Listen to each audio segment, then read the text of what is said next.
What's up, guys? In this episode of the VC Breweries podcast, we talked to Jack from Topa Topa Brewing Company in Ventura, California. Had some technical difficulties on this interview. I tried to clean it up as best I could. Listen to how they quickly outgrew their first location. They thought they would have a little more time there, but they became popular enough with the public that they had to expand faster than they thought. Take a look at their core beers that we talk about in the interview. Let me know what you think. Enjoy the show. Jack from Topa Topa in, one location in Ventura, California. Thanks for stopping by. Thanks for making time for us. Per my research, you've been around since 2015 per your bio on your website. 4 locations throughout Ventura County. That's my back of the envelope bio. Can you give us a more in-depth biography of where Topa Topa started and what you're all about? Yeah, well, first and foremost, thank you very much for having us. We always enjoy telling our story and connecting with new folks. So it's great to meet you, Andre. Yeah, thank you. Topa Topa was born out of a desire to create something tangible and build a community around it. And I thought that there's no greater thing to do that with than beer. I think it's the greatest beverage in the world, and brings people together. And so that's kind of where it originally started. I was a very novice home brewer, along with my former business partner. We started when we were living at that point. I was living in North County, San Diego, and we started a concept called a brew op. We took the co-op concept and applied it to beer. We got about 20 or 30 guys and gals. We bought a fairly decent sized homebrew system, stored it in our friend's garage, and we would make a beer a month and all the way from grain to bottling, and then distribute it to all the members of the brew op. So that's where I kind of fell in love with both the beer making process and, probably for me, more importantly, the culture around the beer making and consumption. So that's really where the seed for what Topa Topa became started. I started doing research about trying to start a brewery while I was living down in San Diego. My wife got a new job up in this region, so her and I relocated up here. And almost immediately, I felt like this was the right place to do it. San Diego was fairly saturated market, and there were, at the time when we were planning and starting about 7 years ago, there weren't all that many breweries up here. So yeah, we kind of got to work, redid the business plan to match this region, right. and off to the races we were. We're about to turn 6, which is wild. It doesn't feel like we're that old, and it also kind of feels like we've been doing this forever. So, but in June we'll be 6 years old. So it's pretty cool. We have we started at one location in downtown Ventura. Right. Quickly outgrew that space, and added some satellite tap rooms up in Santa Barbara, as well as Ojai. Then we opened our much larger production facility here in Ventura, and we just actually last weekend opened our 5th location in Camarillo.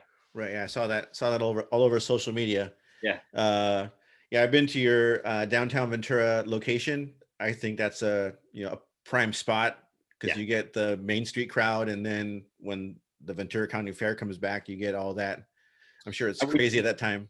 We couldn't really think of starting anywhere else now that like that's home. I mean, I spent 3 years of my life there almost all day, every day. Right. And it was a great spot for us to start, right downtown, conveniently located close to our pals at Patagonia, who had about 600 or 700 thirsty employees on their campus. And yeah, we really love being downtown, right by C Street Surf Spot.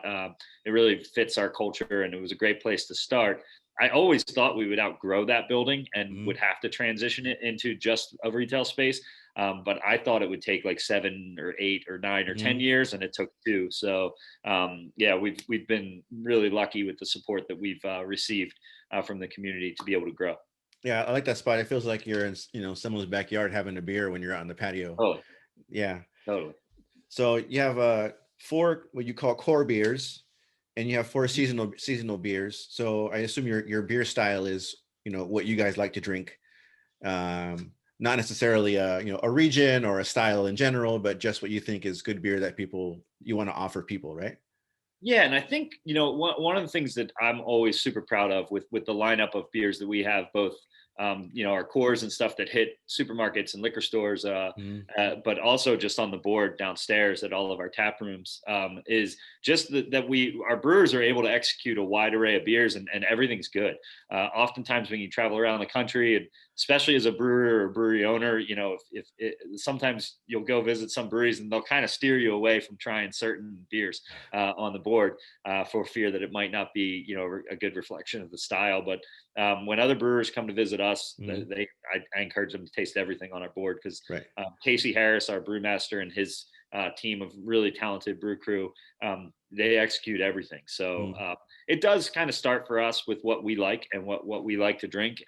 Chief Peak IPA is our best seller. It's probably my favorite beer, and I go to bed thinking about that beer. I wake up in the morning thinking about that beer. It's enabled us to grow immensely as a company, and we did set out when we started the business to make the best IPA in this region, and I think that was part of our goal, and we think we did it with Chief, and it's just fantastic beer. But I picked some up on the way. I went to the Santa Barbara Zoo yesterday. I picked some up on the way home. Nice. So can you give us, I guess, an official tasting of what we. So before I opened the can, before I read the description, I told my wife, "Oh, it smells piney," right? Yep. And that's like the first line on the can is, I didn't cheat. It's a Chief is a really fantastically designed beer. We use copious amounts of hops in that beer. Most of them are very late addition, so it's really about hop flavor in that beer, and less about hop bitterness. I think the magic of this beer is the hop profile that we utilize. We use 3 fairly hard to get hops. Galaxy is probably the hardest to get, and that's a hop grown in Tasmania. We have a great relationship with our growers down there. In fact, our brewmaster goes down when we're allowed to travel. He goes down to Tasmania and does selection down there for Galaxy. Just a really fun. It gives it a kind of a tropical vibe that is really, really nice. Then we use Simcoe, which is grown here in most of it in Yakima. We also send our brew crew up for hop selection for that. That's kind of become like a real classic craft beer hop. Simcoe is known for kind of its grapefruit, passion fruit, and pininess. And then we use Citra, and Citra is one of our favorite hops. It finds its way into a lot of our beers. We think it's reflective of our region here. We grow a lot of citrus and oranges in this region, so it really does a good job of mimicking their style. I live in the Ojai Valley, which is a large citrus growing community, and one of my favorite times of year is in the spring bloom. Sitting on my porch, having a Chief Peak, smelling the orange blossoms. There's just nothing better to me in the world. So. One of the underknown facts, Chief, you can see that I'm drinking the Chief right now, but it's got a little bit. It's not all pale malt that we use, so we use a lot of two-row in it, but we do use a little bit of white wheat and a couple other malt profiles that give it a little bit of background sweetness that makes it incredibly drinkable for an IPA that has as many hops in it as Chief does. So.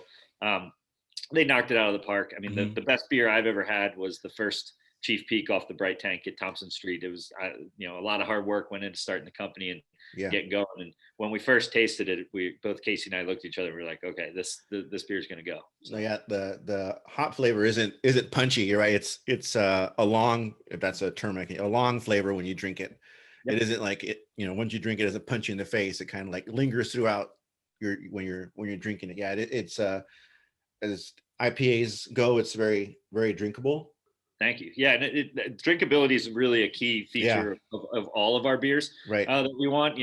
At the end of the day, we're in the business to sell beer. So for sure.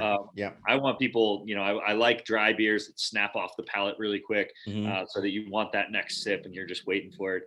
So that's kind of how we designed that. That's kind of a fundamental tenet of all the beers that we make. We want them to be very approachable and drinkable. Yeah, when I go, I get Tux, but that seems like more of an in-house beer than a take-home beer. Yeah, it doesn't make it. We'd love to put Tux in a can. It's nitro beers in a can. There's some Right. equipment that we need to acquire Right. in order to do that. But someday maybe. Yeah, Tux is a fun beer, Yeah. and Tux is an interesting one too because it's dark in color, but it's Yeah. actually one of the lighter beers that we make. It is very You smooth can and drink drinkable. Tux Yeah. all day and Yeah. and not be too full. Yeah. So yeah, that's a good one. I had one. I had a Tux last night. It was really really nice. I hadn't had one in a while. So we're currently in the pandemic and whatever we want to call what we're going through right now. I went yesterday to pick up my beer. You guys are pretty on it as far as you greet your customers before they come in, you see them down, everything. I mean, you were at that location anyway. You're pretty much outside to begin with. But how has what we're going on affected your business? And have there been any? I guess you've had time to reflect. Have there been any positives that have come out of what's been going on? I try and like for me as a business owner, Mm-hmm. or any challenge that we're faced, we try and treat as a learning experience. And COVID, nobody had COVID Mm-hmm. in their business, and then right behind that is the health and safety of our customers who are Yeah. coming when we are open. So we do stick to the guidelines, Right. and really just have to follow the science and follow the guidelines. If they're telling us to do something, we got to stick to it and do it because there's a reason for it. So, but it's been incredibly challenging. It's been a taxing year, Yeah. but I think what's nice right now is we're pointed in one direction, and Mm-hmm. for the first time in a long time, I feel like we're not going to be pointed back in another direction.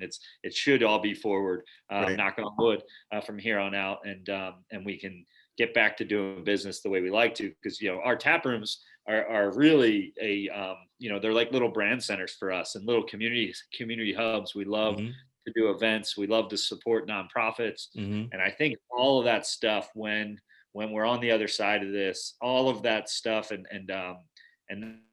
that community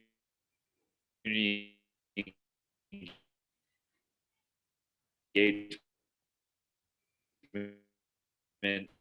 and just process flow and how to path and get customers in and out Mm-hmm. safely. And probably the single most important thing we've learned from a customer service standpoint, Mm-hmm. especially, and it seems like common sense, but it's just like over communication, just telling people, especially when you have a mask on, telling them exactly what you need them to do and where they're going to go, how their experience is going to go. And Right. I think people respond pretty well to that when you're coming out for a beer, you just want to chill and relax. So Yep. we kind of take care of everything for you and make sure it's safe. Cool. That's a pretty common thread from what I've been hearing. I mean, communication and just making the customer feel comfortable with what's going on and what you have to do to get them their product and their beer. And probably a big part of it for us is making our employees feel comfortable too. Yeah. We do COVID testing every 2 weeks Mm-hmm. for our employees for free. Their whole family and their whole household's allowed to come and get tested as well. So Mm-hmm. we really take it seriously, and we've fortunately had very few people come in contact, and we haven't had a major problem here at the production facility. So something we can hang our hat on. Right. Your job is to keep the place open, right? So you're going to do whatever you got to do to keep the doors open. Yeah. Okay. Well, thank you for your time. Now I'm going to hand the floor over to you so you can let people know where to find Topa Topa online, in person, and any events you have coming up, post whatever pandemic, whatever events you can hold in person. But please go ahead and let everyone know where to find you. Yeah, the best way to keep in touch with us, we're pretty active on Instagram. So it's at Topa Topa Brewing Co. Most of our information of any events or anything we're doing hits Instagram and Facebook. So that's a really easy way. But, we do have 5 tap rooms here in the region. Mm-hmm. As I said, we have 2 locations in Ventura, Santa Barbara, Ojai, and now one in Camarillo.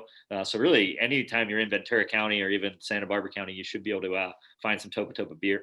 We're in probably over 1,000 retail locations in the region and beyond, down to LA and San Diego and Orange County. So if you see our beer on the shelf, it helps us if you pick it up. And Right. we do everything we can to ensure that beer, whether it's poured here at one of our tap rooms in a pint or is put in a can and then goes to one of our retail partners, we really do take it seriously to try and ensure that every drop of beer is perfect, and your experience once you crack into that can or have that pint is top notch. So that's really the best way. We're all about good vibes and great beer, and we're really looking forward to getting back to activating our tap rooms in these communities and sharing a beer with you guys.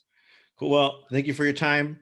Like I said, hopefully the next time we do this is in person. That was the original plan of what I'm doing. Like I said, you'll get a copy of whatever we have done here.